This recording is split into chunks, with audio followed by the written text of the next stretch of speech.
Just tell me when to start whenever. Okay. Switch our share.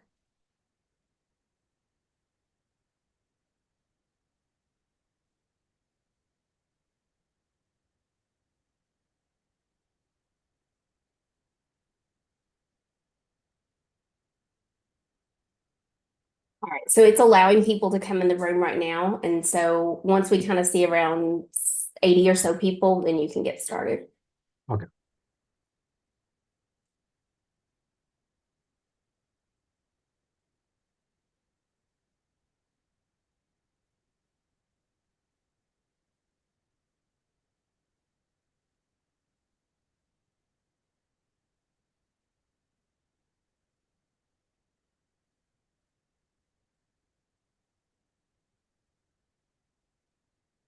Whenever you're ready.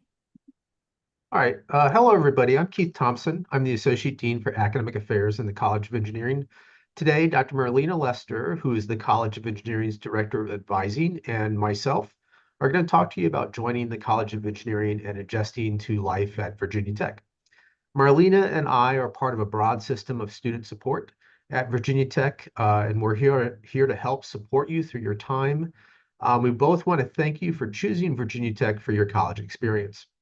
Today's orientation is going to contain a lot of advice you're going to need to know to be successful in college, and particularly in an engineering program. The presentation is packed full of information, but most of the things we say today are going to be reiterated throughout your first year at Virginia Tech, so don't worry if it doesn't all sink in today. Let's move on to the next slide. Virginia Tech is recognized as an educator of high quality engineering students.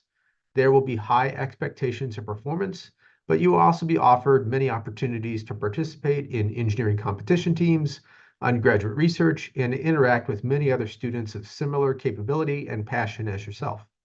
We admitted you because we think you have the potential to be a successful student here.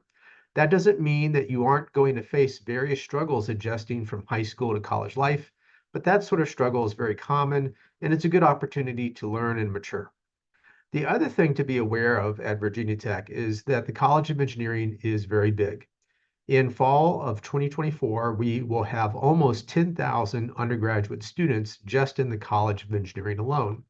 That size is what allows us to offer lots of things that smaller universities are not able to, such as more options for majors, more opportunities for specialized student experiences, and other types of things.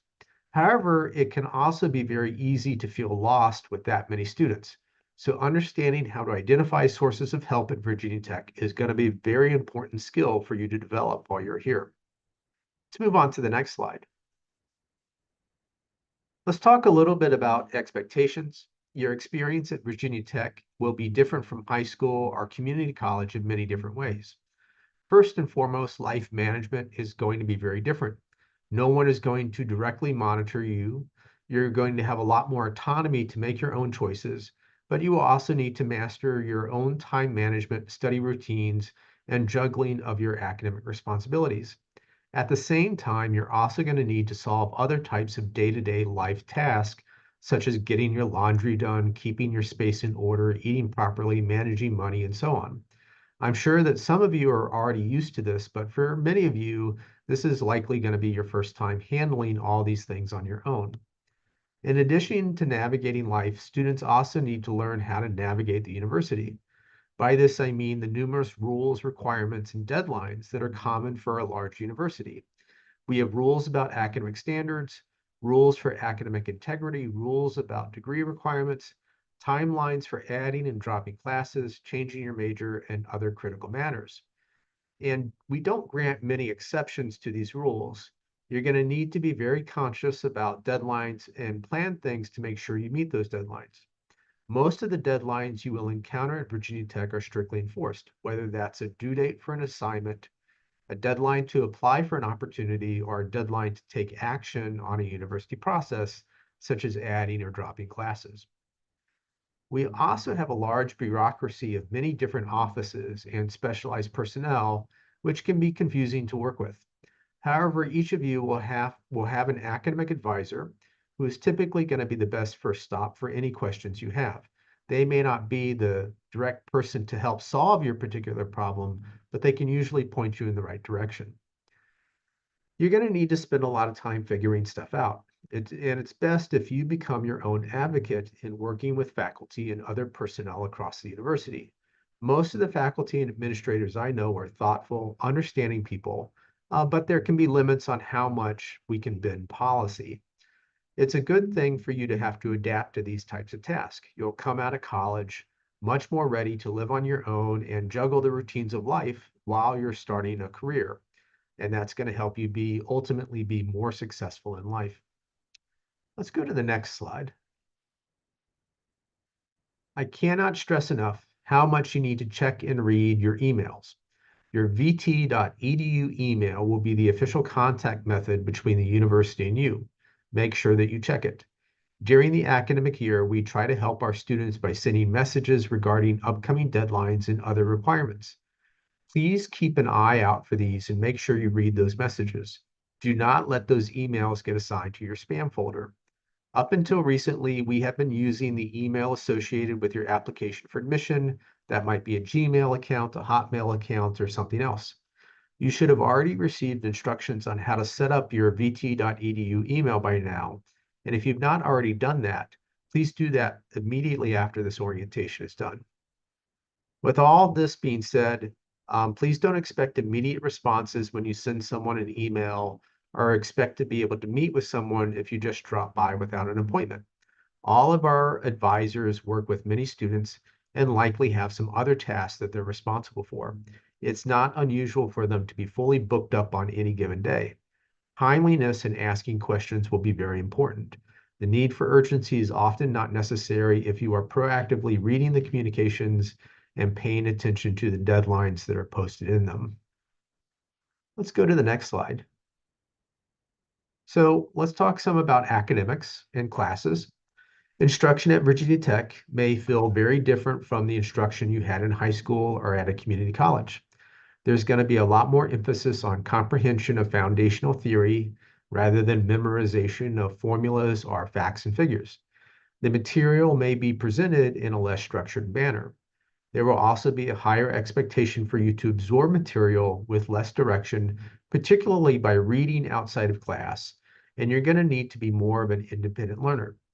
I myself did not know how to study when I first went to college because I never really needed to know how to do it in high school. And you're probably going to be the same. So in addition to learning the material you have to learn for your classes, you also have to learn how to study or relearn how to study and find the best methods that work for you. You're also going to want to pay close attention to the expectations of your instructors and start your assignments early. Like I've said before, many instructors can be very rigid on due dates and they don't accept late work. They may also expect the work that you turn in to fit very specific formatting standards, and they may not give any partial credit for incomplete work. So please don't wait until the day before a due date to begin looking at an assignment. Please start it much early, as soon as you can. You're also going to want to set aside time each day to review material from your courses, even if you don't have something that's due later that week. The typical rule of thumb is 2 to 3 hours outside of class for every hour that you spend in class. So for a typical 15 credit course load, which is around where we would expect you to be, that's going to be about 15 hours in class each week, plus another 30 to 45 hours working on assignments or your study notes or some other task to help you learn outside of class. That's more than a standard full-time job once you add it all up. Let's go to the next slide. I need to include a special warning here about Chegg, ChatGPT, and other types of resources that you might find online outside of the university. Virginia Tech has an honor code, and academic misconduct is taken very seriously by the university. Sanctions for academic misconduct can include an F-star grade. That's an F with an asterisk after it. That's a failing grade for an entire class, but the asterisk notation indicates that that F was given for misconduct, and that goes into the transcript. This is the most common sanction that's imposed by the Office of Undergraduate Academic Integrity. Multiple offenses can result in suspension or even expulsion from the university, so it's really important that you pay attention to the rules of conduct that are expected for completing assignments or exams in each of your classes. And these can be different from class to class. Let's go to the next slide. All right. So while we do want to encourage students to be their own advocates and do things on their own, we are aware that the bills are often getting paid by families, and the families can be making a significant investment of not just money, but time and emotional concern in the success of their students. So I want to speak a little bit about how families can effectively work with students and be partners with them. You, as a family member, will want to encourage your student to read their emails and meet with their academic advisor at least once a semester to touch base on their academic plans. Particularly, try to establish some way of having safe conversations to check in on grades after each semester ends. Typically, students should try to earn around 15 to 17 credits each semester, and they'll need to maintain a grade point average that's at least 2.0 or higher, which is a C average, not a C minus average. In some majors, the GPA needs to be even higher. For example, if you want to get into computer science, that's a very highly demanded major, and we're only able to admit students that have a 3.0 or higher GPA to that major. So that's a B average or better. Let's move on to the next slide. Another thing to be aware of is the university's rules about academic standing. When the GPA is recalculated at the end of each term, an academic standing is going to be assigned. Good standing means that the GPA for the student is 2.0 or higher, and that's where we want all of our students to be. The first semester that a student's overall GPA falls below 2.0, however, they're going to end that semester with the status of first probation. If that occurs, the student has their next fall or spring semester to raise their overall GPA, or they could face first suspension. If a student is placed on first suspension, they're going to need to sit out through the next fall or spring semester. The vast majority of engineering students are doing well. However, around 5% at the end of each fall are going to end on first probation after their first semester at Virginia Tech. About half of that 5% will heed the warning that they get from that first probation status, and they're going to make changes that allow them to get back into good standing in the next semester. Some of the other students out of that 5% will decide that engineering is not the best fit for them and they're going to opt to leave. But around a third of that 5% will end their first year at Virginia Tech on first suspension. It's possible to recover after returning from a first suspension, but it can be hard. And it's better if students recognize when problems are happening and have a support group in their family to honestly talk through what they're experiencing. And if they can make a positive change at the end, after that first semester, when their grades come in, that's much better than waiting until an action like first suspension occurs. Let's move on to the next slide. So as officials of this university, Marlena, Lester, and I, we have access to all variety of academic information about students. However, we cannot talk to families about students unless we have permission to do that. Student academic information is protected by the Family Educational Rights and Privacy Act, which I'm going to refer to as FERPA. This permission is provided by the student assigning a passcode to their family members. If a parent calls myself or Marlena, we will ask for that passcode, and we'll go into the system and we'll verify it before we're able to give out any information about a given student that a parent is trying to ask about. Students can also grant guest access in Hokie Spa that allows a parent to check the system directly rather than contacting a person at the university. Let's go to the next slide. So before I wrap up my part of this presentation, I would like to emphasize some of the ways that we try to support student success at Virginia Tech, and particularly in the College of Engineering. On this slide that's currently showing, you'll see a link, and that goes to a web page where we list a variety of resources and support. For example, we have a counselor from Cook Counseling Center who is embedded within the college. She works exclusively with engineering students. The university also maintains a student success center that provides tutoring support services and other types of academic support. And computer science, which is our largest program within the College of Engineering, they maintain their own tutoring service space, which is located in Torgerson Hall. We also have a group called SWAT, and that stands for Software Assistance Triage, and they're located in Torgerson Hall. The purpose of SWAT is that they're there to help with any computer or software needs. So, for example, if you are trying to get a lot of work done or projects and your computer starts to have problems, you can take that computer to SWAT and they'll take a look at it. If your computer dies for some reason, they can even loan out a laptop for you to use temporarily. The Dean of Students office is a good resource if you have any type of life emergency. I strongly encourage you to contact them if there is a death in the family that will require a student to take time off from classes. I also want to mention the college's Center for the Enhancement of Engineering Diversity, our CEED, C-E-E-D. Among their various services, they offer a peer mentoring program that pairs freshman students with upper level students for mentoring.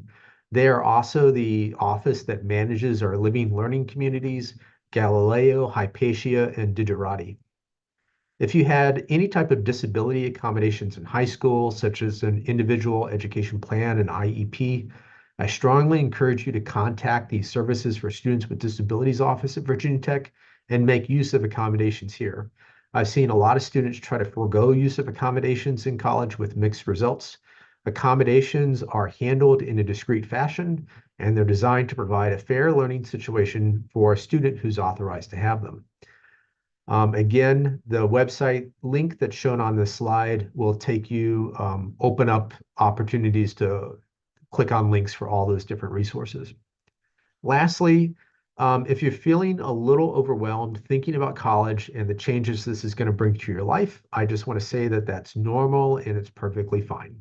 College can be a very up and down experience until you get used to it. In your first year, you may encounter homesickness, loneliness, uncertainty, feelings of insecurity, anxiety, or depression. You may have been a top student when you were in high school or at a community college and find that you're much closer to average at Virginia Tech. You might just feel lost in your courses. It's okay to go through all of these types of things. Looking back at my own college experience, the one lesson I wish I had learned earlier is how to ask for help, whether it was academic help, figuring out how to manage expectations, or just counseling when I was having a rough spot in my life. I did not use the resources that were available enough when I was an undergraduate. Even though I did fine later on, I could have done better had I been less stubborn about getting advice or looking into campus resources. So I just want to say that it's normal and it's okay to experience any number of issues when you first go up to college, and that you can recover from a certain amount of bad grades, but all of that becomes harder if you don't talk to others when you need help, and there are offices and people who are here to help you. The last thing I want to say is I want to reemphasize that you are now a Hokie and you're part of the Virginia Tech community. We accepted you here because you are qualified to be here, and we have confidence in you. So I want to thank you for your time. I'm now going to pass this over to Dr. Lester. Again, she's the College of Engineering's Director of Advising, and she has a lot of other important information to go over. Thank you, Dean Thompson. So for those of you who just joined us today, we are going to accept your attendance as a student on your honor. So that was on the first couple of slides. So we aren't capturing actual attendance. It's based upon your honor. And as far as the remaining portion of our session today, I'm going to kind of give us a rundown of the orientation experience that you have for the College of Engineering here at Virginia Tech. So we refer to orientation as the virtual academic advising and course registration process. And that virtual academic advising and course registration process consists of this college overview session that Dean Thompson and I are doing today. And then we also host some Q&A sessions with specific departments, and I'll go through those. And then you also have the requirement of meeting one-on-one with an academic advisor, and then you do your course registration. There's lots of other modules or activities that you might need to do for the university, but these are kind of the four major areas for us in the College of Engineering. I want to run through the timeline of where you would have received certain information and what would have been contained in those documents or resources beginning in May. So around May 6th through the 20th, you would have received our college welcome email, and it came from me. And that would have included our engineering orientation checklist. That orientation checklist contains a list of comprehensive things that you have to do in order to onboard at Virginia Tech. Everything from signing your housing contract that was due back in June to working with your academic advisor, and it outlines all of those details on that checklist in a nice format where you can see all of those details. Around June 7th, you would have received details about how to make an appointment with your academic advisor, or if you're also required to do certain activities. So for example, if you're a first time in college general engineering student, you are added to a Canvas site, you need to go through certain modules and you need to complete a quiz before you're then added into the ability to make an appointment with your advisor. All transfer students hanging out with us today, also, you were on a Canvas site that had more resources, and your advisor would have contacted you with details on how to make an appointment. And if you're in building instruction, the same thing is going to apply there.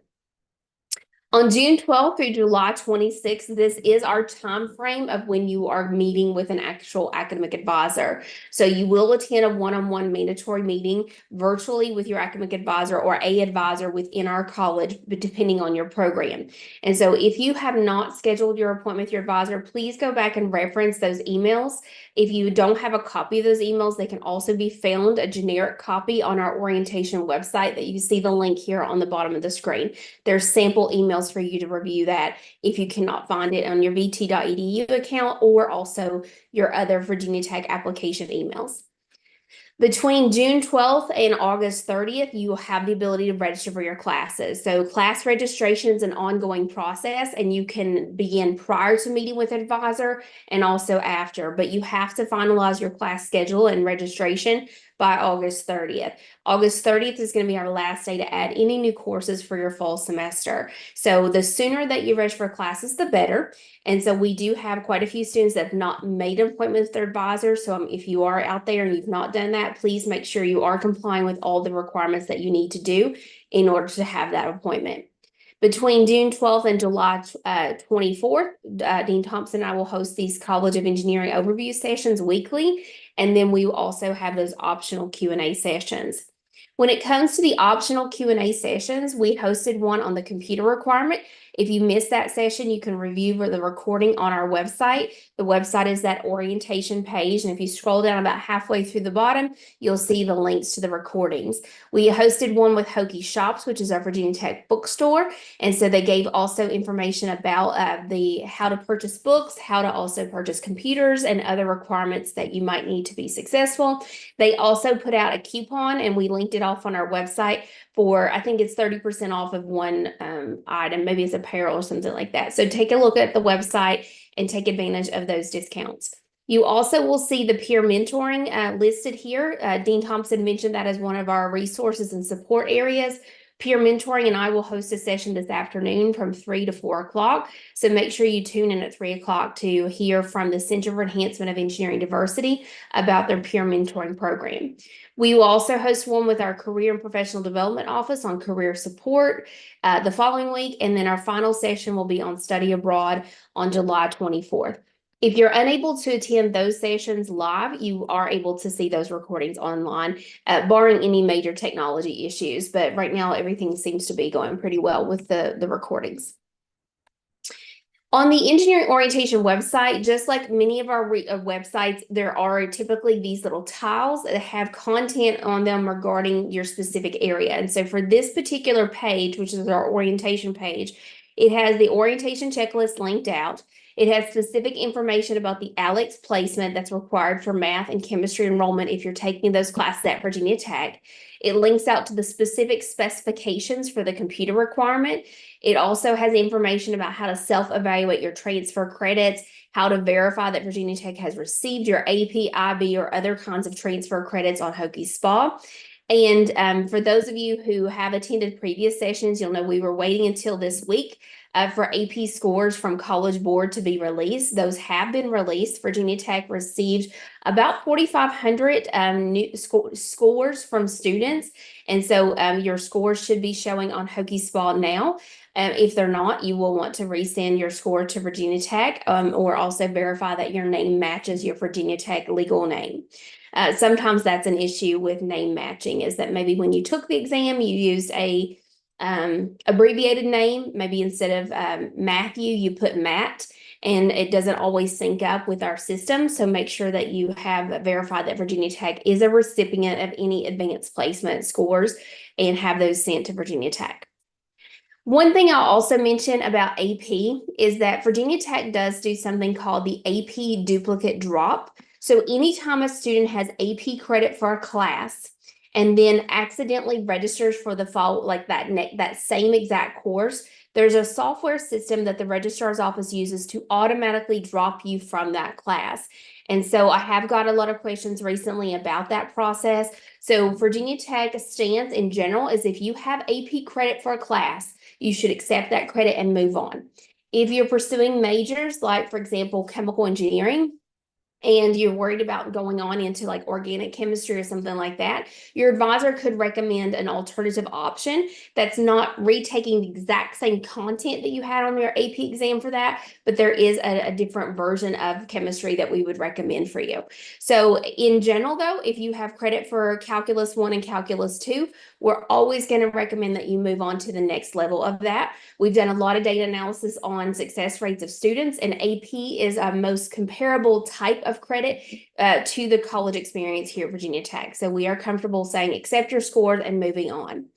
When it comes to understanding what specific classes that you need to take, there is a link on the website called Check Sheets and Advising Guides.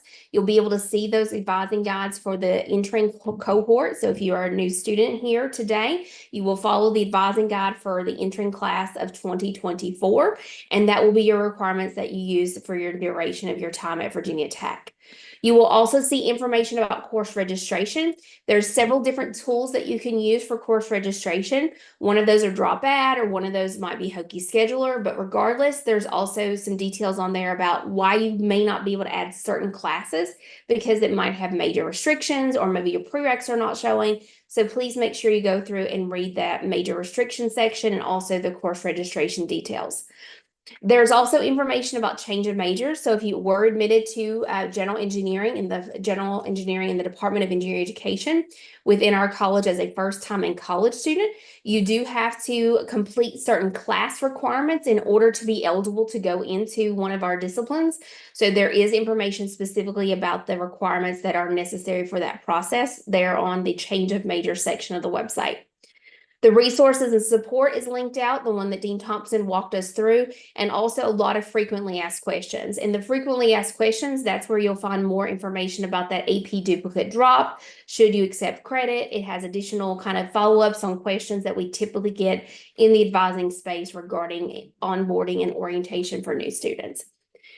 In addition to our website, I mentioned that you also have access to a Canvas site. All College of Engineering transfer students have access to a Canvas site. You can go back and reference that June 7th email if you don't have not accepted your invitation to join that Canvas site.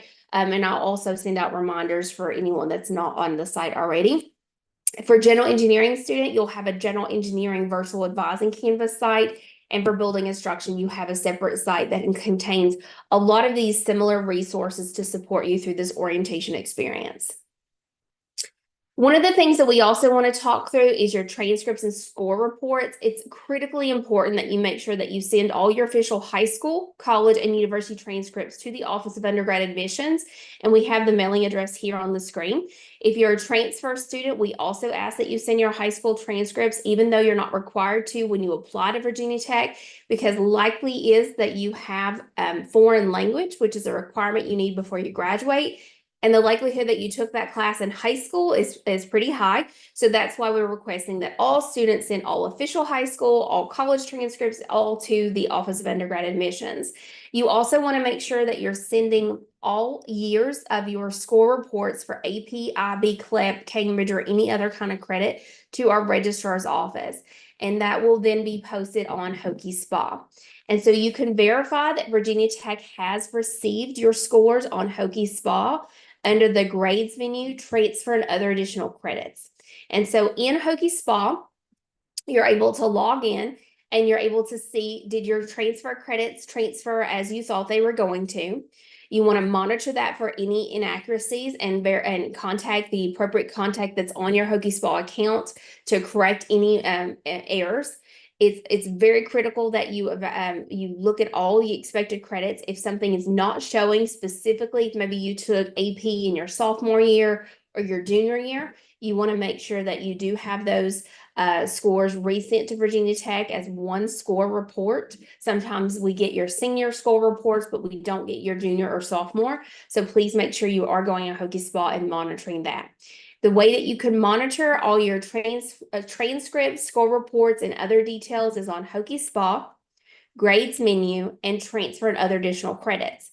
On occasion, there will also be a notation, especially for transfer students, if you're coming from another four-year institution, that we're going to need additional information to determine what the equivalencies of classes are going to be. And it will have a notation on that screen that says send your syllabus to credits@vt.edu. So you do need to comply with that request. Send the syllabus that your professor gave you when you took that particular class to credits@vt.edu. We'll utilize that by sending that to the department that we think the class is going to be equivalent, and then determine if there is an equivalency here at Virginia Tech for that particular course. So please make sure you go into Hokey Spa grades menu and verify your transfer credits. And if there are any special notations, take action on that particular item. In our college, I mentioned earlier that the majority of our students who are admitted this fall are admitted under general engineering as a first-time in college student.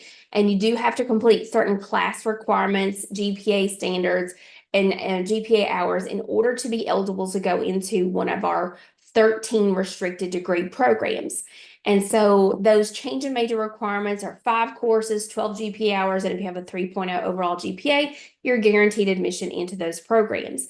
And so the programs range everything from our aerospace and ocean engineering degree all the way down to our mining engineering program. The restricted status of these programs mean that you have to have certain classes or requirements in order to change into those programs. We do have one non-restricted program in our college where you can change into that program without any major issues as a student here at Virginia Tech, and that's called building instruction. So there's really 2 types of degrees at the university, restricted degrees and non-restricted degrees, and that just means additional requirements in order to enter into that particular program. In addition to kind of understanding how you get into a program, some of you who are transfer students, you're already in your program, so you're kind of meeting with your in-major advisor, building instruction, you're doing the same thing, but you might be curious about what classes that you have to take in order to complete your degree. And the requirements for engineering degrees can be found on that orientation website under the advising guides. That's what you're going to use right now as your official documentation, technically unofficial documentation until all of our official resources are available to you. But if you go on there, it gives you your entire 4 years of courses that you have to have in order to complete that particular degree. So that's under the advising and check sheet link on the resources section of the website. With your degree, it's comprised of several components. And so we have first what's called the Pathways General Education Requirements, and that's about 39% of your degree. Then you have your degree core, that's about 24%. And these numbers are based on every program across our college. So you'll want to look specifically at your degree, how many classes they're required, how many credit hours they require. Any special policies and rules are also going to be outlined there as well. You also have major requirements. That's going to be 22% of most programs, and then electives. And so that's 15% of your requirements. Our credit hours range in our programs anywhere from 122 credits to 129. So in the College of Engineering, we are going to recommend that 15 to 17 credit hours every single semester in order to maintain on track to graduate within 4 years. Other programs might minimally say you need 15 credits. In the College of Engineering, we're going to recommend that 15 to 17 credit hours because some of our programs require more than 120 hours, right? So in doing the math, that's where it falls within our curriculum here in the college. I already mentioned several times the unofficial advising guide, so please make sure that you are referencing that resource to determine what classes that you're going to take. It also gives some more explanation about what is a prerequisite, what is a co-requisite, if you need certain grades, if a class is only offered during a specific term, and all of those particular requirements are outlined there. And so you are going to follow the guide for the undergrad catalog of 2024 to 2025. That requirement sheet will be your requirements for your duration of your degree at Virginia Tech. Dean Thompson mentioned a couple times too about academic advising. So you may be wondering who is your advisor. And so you can locate who your actual academic advisor is on Hokie SPA under View Your General Student Information. And you can schedule appointments during the academic year using a tool called Navigate. During orientation, we typically put you in what's called a campaign, and that campaign is targeted so we can make sure every student is meeting with their advisor, but you are added into this group of advising appointments so that your advisor knows that you've completed, for example, general engineering students, that you've completed the Canvas site modules, you've done the quizzes, and that you're able to then meet with your advisor. During the normal academic year, you go into Navigate and you're able to make an appointment, or you can also see if your advisor has just drop-in advising hours. You typically discuss things like academic progress with your advisor, how things are going with your classes. Your course registration, of course, is one of the most important things right now during the orientation onboarding part, but also campus involvement. If you have specific academic or career goals, how to meet those goals, your advisor could be a great resource for helping you navigate those areas of concern that you might have and what you need to do and when you need to do it. And so definitely make sure that you do know who your academic advisor is. So again, Hokie SPA, View Your General Student Information is where you can find that information. In addition to the recommendation of 15 to 17 credit hours each semester, that's of course our typical engineering recommendation. You must have 12 credit hours to be a full-time student at Virginia Tech.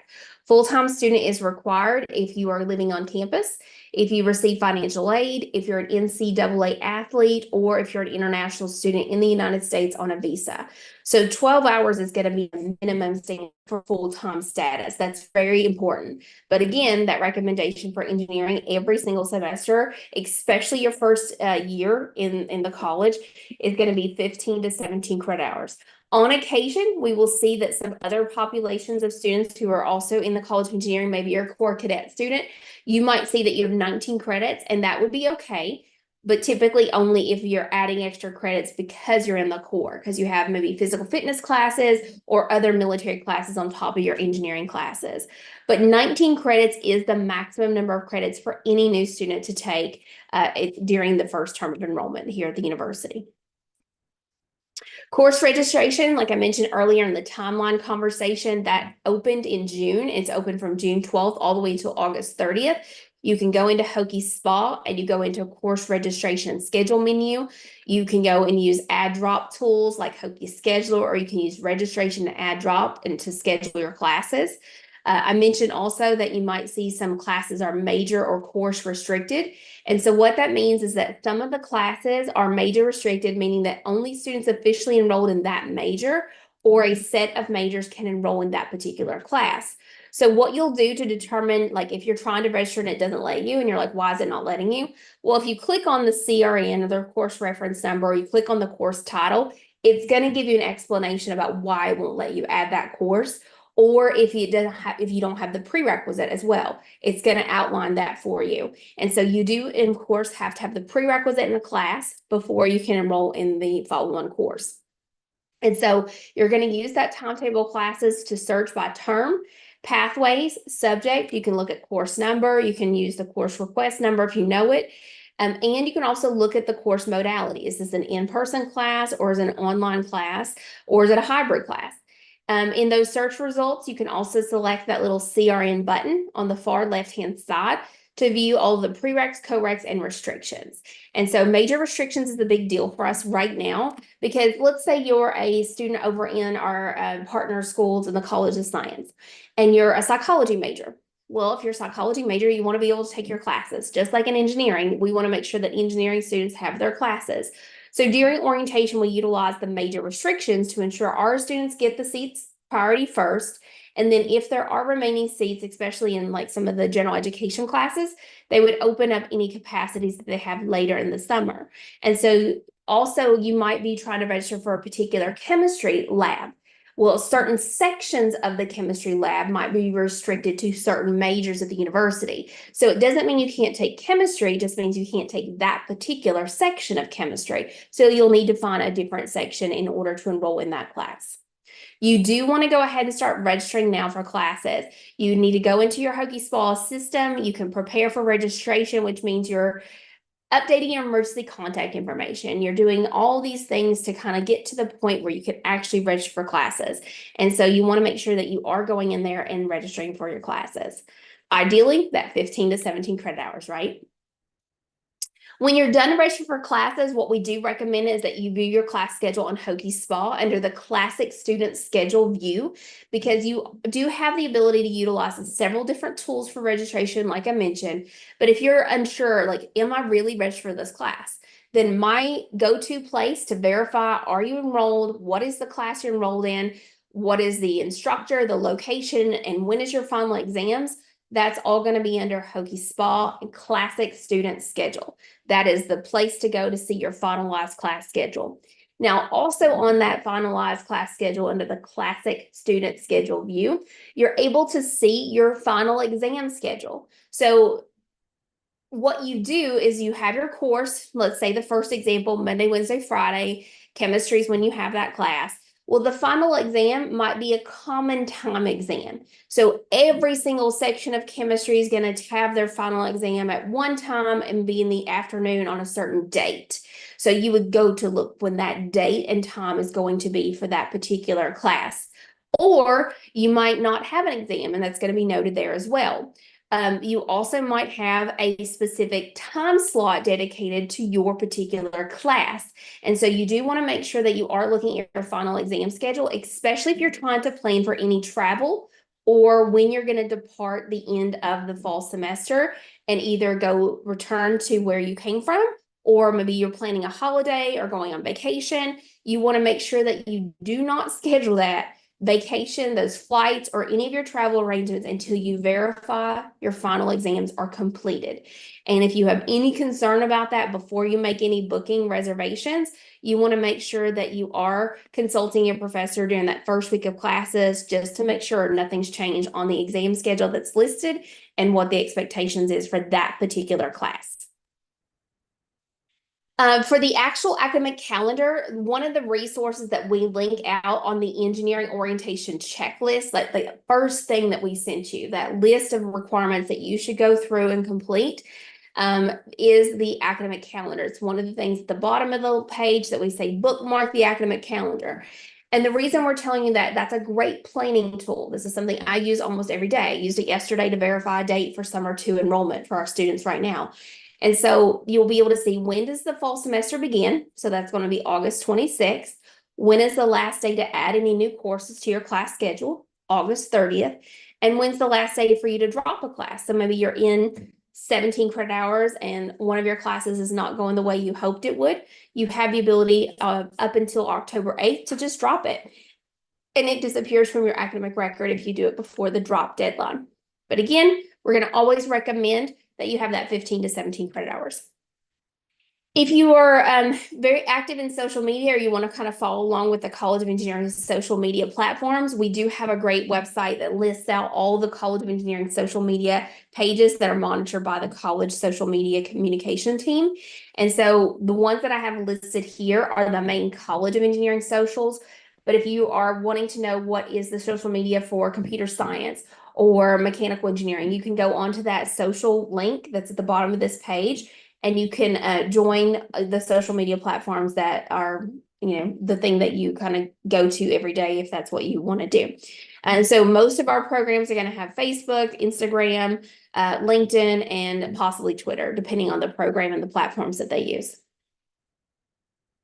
A few final reminders from me is that you do want to make sure you are finalizing your class schedule. The sooner the better, especially now that the big College Board AP scores were released this week. So we actually, as a university, got those toward the end of last week, but officially the July 8th was our receive date.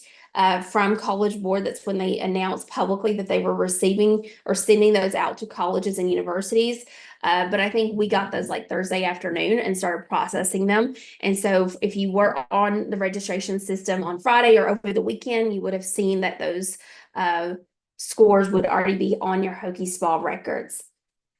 If you don't have copies of the emails that we sent you, or you're unsure where to start with any of these experiences for orientation, just go to the orientation page. It's a great landing page that kind of helps walk you through the timeline. It helps you understand the degree requirements. And if you kind of take some time really looking into that, it's going to have a lot of resources to support you. I also want to remind you to mark your calendar for the college session that Dean Thompson and I and a couple other colleagues across the university, including our Student Engineers Council, which is our student organization within the college, one of many. We're going to host this session on August 21st, 22nd, or 23rd at 9 o'clock in Burris Hall Auditorium. And you are required to attend that based on the date you move in. So if you're moving in on campus on, for example, the 22nd, you attend the session on the 23rd. And it has all those outlined on the engineering orientation checklist. We also are going to do a big college social that's including all of our new students into the College of Engineering. That's going to be on August 23rd. It's from 2 to 4 o'clock in Goodwin Hall. There is specific arrival times and your location details on the checklist, just to help us manage the volume of people coming at one time. We give you like a 30-minute time slot of your arrival so we can manage the flow of traffic through our buildings and through our space. And so we'll have a huge tent. It'll be in Goodwin Hall. We have almost every floor that we take over. All of our departments will be there. We give a free giveaway. It's called a Padfolio that our Student Engineers Council provides to all new incoming students, and you'll use that for like career fairs. So definitely make sure you come and get your free Padfolio. So that is all of the actual content of what I wanted to cover today. I do want to thank you for your time, for being here. If you have any questions, what we're going to do is we're going to open up the Q&A feature on the Zoom and start answering any questions that you may have. But thank you very much for being here today.